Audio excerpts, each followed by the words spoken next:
In this video, we're going to go over a little tip in regards to customer relations. Okay, by default, we're typically going to get someone's mobile number when they give us a call. We're going to send them a text. You know, in our communications, we're going to get people's mobile phones typically. Okay, that's preferred over getting people's home phones because obviously we can't text in that case. We can only call them. And most of the quotes we deliver are better read via text or email because it's going to fully describe everything.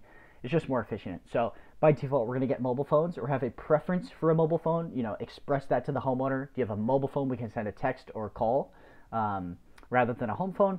And then a tertiary type of form of communication we're going to get is email.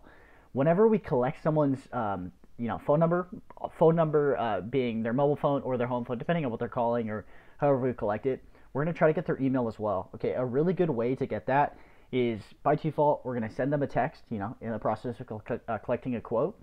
Sometimes that text might not send properly, you know, it might not be formatted right or might come as multiple texts in the wrong order. And I mean, everyone with a cell phone can understand. Sometimes it's not perfect.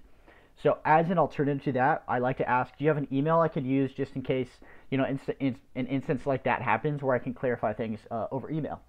Because we can use that information later to send them future quotes or to send them emails, you know, etc. Right?